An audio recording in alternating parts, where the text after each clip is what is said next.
Hello everyone. आज हम देखने जा रहे हैं जलवायु के बारे में, यानी कि भारत की जलवायु के बारे में। तो यहाँ से स्टार्ट करते हैं। किसी क्षेत्र की जलवायु को निर्धारित करने वाला मुख्य कारक कौन सा होता है? तो मुख्य कारक होता है अक्षांशीय अवस्थिति होता है। जलवायु को नियंत्रित करने वाले कारकों से संबंधित शब्द।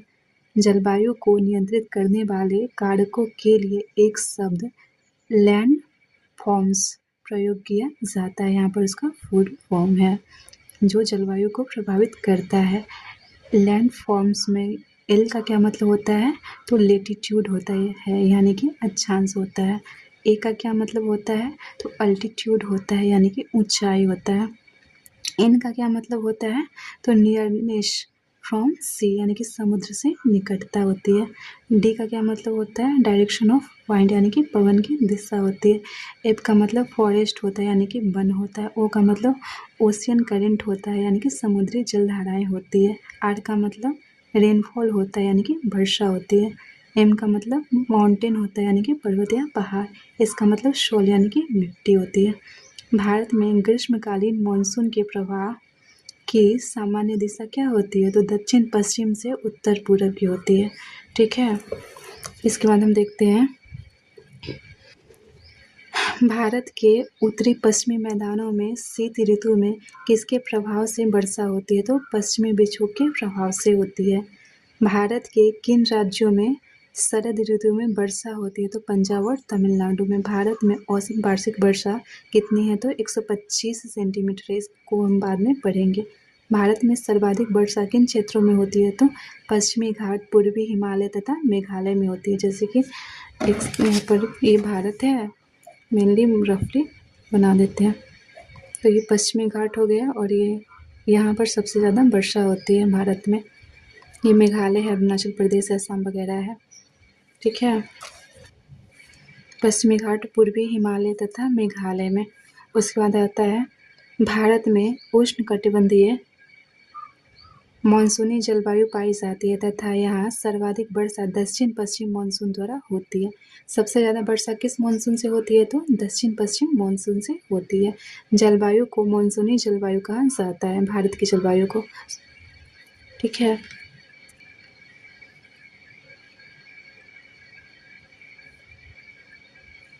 भारतीय उपमहाद्वीप पर ग्रीष्म ऋतु में उच्च दाब और निम्न दाब हिंद महासागर से वायु का कर्षण करते हैं। ठीक है, जिसके कारण प्रवाहित होती है दक्षिण पश्चिम मानसून। इसको बाद में समझेंगे। ग्रीष्म ऋतु में उच्च दाब निम्न दाब, उच्च दाब निम्न दाब क्या होता है, क्यों पवनें बहती है वगैरह में बहुत सारी चीज़ें हैं, उसको कि बाद में इसी वीडियो में डिस्कस करेंगे। व्यापारिक पवनें, ठीक है, ट्रेड वाइंड। व्यापारिक पवनें 0 डिग्री से 30 डिग्री उत्तरी दक्षिणी अक्षांशों के मध्य बहने वाली पवनें, यानी कि उत्तर में भी और दक्षिण में भी, नीचे और ऊपर। ये पवनें उपोष्ण उच्च वायुदाब कटिबंधों 35 डिग्री NS से विषुवतीय निम्न वायुदाब कटिबंधों 0 से 5 डिग्री NS की ओर बहती है। उत्तरी गोलार्ध में इसे उत्तर पूर्व व्यापारिक पवनें तथा दक्षिणी गोलार्ध में इसे दक्षिण पूर्व व्यापारिक पवनें कहते हैं। ठीक है, दोनों तरफ बहती है। इसको पढ़े, इसको भी पढ़ेंगे। व्यापारिक पवनें क्यों कहा जाता है इसको? क्योंकि पहले ना समुद्र से ही यात्रा होता था और समुद्र से ही व्यापार होता था, जैसा कि अभी भी होता है। मतलब पहले जहाज वगैरह इंजन से चलती नहीं थी, पवन से ही चलती, हवा से ही चलती थी। ठीक है, लू उत्तरी मैदान में पंजाब से बिहार तक चलने वाली शुष्क व पीड़ादायक पवनें हैं। अब यहाँ देखते हैं, पश्चिम बंगाल और असम में ग्रीष्म ऋतु में चलने वाली पवनों को अस्थायी भाषा में क्या कहा जाता है? तो काल बैसाखी तथा चाय वर्षा। भारत में सबसे कम वर्षा वाला क्षेत्र कौन सा है? स्थान यहाँ पर लिखा हुआ क्षेत्र स्थान, जो कि लेह है। कोपेन ने वर्ष 1918 में विश्व की जलवायु को कितने वर्गों में बांटा है? तो 5 वर्गों में बांटा है। इसको आप विस्तार से पढ़ेंगे। अंत उष्णकटिबंधीय अभिसरण क्षेत्र ITCZ का फुल फॉर्म क्या होता है? तो इंटर ट्रॉपिकल कन्वर्जेंस जोन होता है। ठीक है, एक निम्न वायुदाब पट्टी है जो पृथ्वी के चारों ओर सामान्यतः विषुवत रेखा के ऊपर चारों ओर स्थित है। वस्तुतः यह एक दोलायमान पट्टी है। ITCZ वह क्षेत्र है जहाँ उत्तर पूर्वी एवं दक्षिण पूर्वी व्यापारिक पवनें मिलती हैं। दोनों पवनों के मिलने से विषुवतीय पछुआ पवनों की उत्पत्ति होती है। इसके बारे में उधर देखेंगे। यहाँ हम देखते हैं मानसून के आगमन की तिथि क्या होती है। दक्षिण पश्चिम मानसून के आगमन की सामान्य तिथियाँ क्या होती है। 1 जून की स्थिति क्या होती है। 1 जून इस तरह से जाती है, इस तरह से यहाँ तक 1 जून की स्थिति है। 5 जून थोड़ा सा आगे बढ़ती है, इस तरह से यहाँ है। 5 जून की स्थिति है। 10 जून की स्थिति ये है। 15 जून की स्थिति ये है।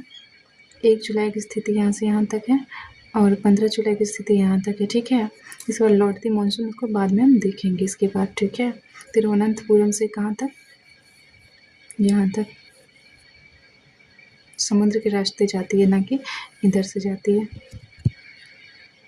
अब यहाँ देखते हैं कॉफी वर्षा एवं चेरी ब्लॉसम का संबंध है। ग्रीष्म ऋतु के समाप्त होते ही पूर्व मानसून की बौछार से कहाँ, कर्नाटक में होती है। आम्र वर्षा केरल तटीय कर्नाटक में होती है। ठीक है, यहाँ पर देखते हैं। भारत में दक्षिण पश्चिम मानसून का सामान्य समय क्या है। जून से सितंबर, सामान्यतः जून से सितंबर में आ जाता है। भारत में मानसून का आगमन सबसे पहले किस राज्य में होता है, तो केरल में होता है। भारत में नॉर्वेस्टर की उत्पत्ति कहाँ होती है, तो छोटा नागपुर की पठार पर। तमिलनाडु में मानसून के सामान्य महीने कौन से हैं, तो नवंबर और दिसंबर। कहाँ, तमिलनाडु में। लास्ट में लौटती मानसून तमिलनाडु में पहुंचती है। भारतीय मानसून को प्रभावित करने वाले घटक कौन कौन से हैं, तो तिब्बत का पठार, जेट स्ट्रीम, एल नीनो एवं ला नीनो। ठीक है, उत्तरी पूर्वी मानसून से सबसे अधिक वर्षा प्राप्त करने वाला राज्य कौन सा है, तो तमिलनाडु है।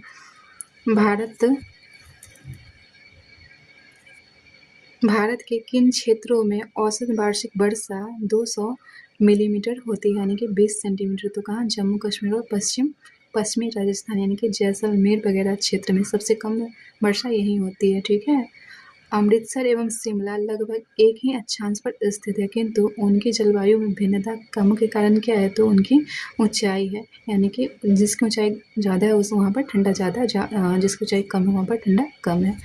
भारत में सर्वाधिक दैनिक तापांतर किस स्थान पर पाया जाता है, तो राजस्थान के मरुस्थलीय क्षेत्रों में। भारत में मानसून के प्रस्फोट के लिए किसे उत्तरदायी माना जाता है, तो पूर्वी जेट स्ट्रीम को माना जाता है। पूर्वी जेट स्ट्रीम, पश्चिमी जेट स्ट्रीम 8 से 15 किलोमीटर की ऊंचाई पर चलती है जेट स्ट्रीम। ठीक है, जो कि साउथ से ईस्ट की तरफ चलती है। इससे भारत के उत्तर भारत के अधिकांश जो कि मैदानी भाग है वहाँ पर तेज हवाएं चलती है, वर्षा चलती है, तूफान की स्थिति बन जाती है। भारत में औसत वार्षिक वर्षा लगभग 125 सेंटीमीटर होती है, परंतु इसमें क्षेत्रीय भिन्नताएं पाई जाती है जो निम्नवत है। इसको मैप के थ्रू हम इसके बाद समझ लेंगे। अधिक वर्षा वाले क्षेत्र कौन कौन सा है, पश्चिमी घाट, उत्तर पूर्व के उप हिमालयी क्षेत्र तथा मेघालय की पहाड़ियों पर अधिक वर्षा होती है। यहाँ वर्षा 200 सेंटीमीटर से अधिक होती है। खासी और जयंतिया पहाड़ियों के कुछ भागों में 1000 सेंटीमीटर से भी अधिक वर्षा होती है। ब्रह्मपुत्र घाटी तथा निकटवर्ती पहाड़ियों पर 200 सेंटीमीटर से कम वर्षा होती है।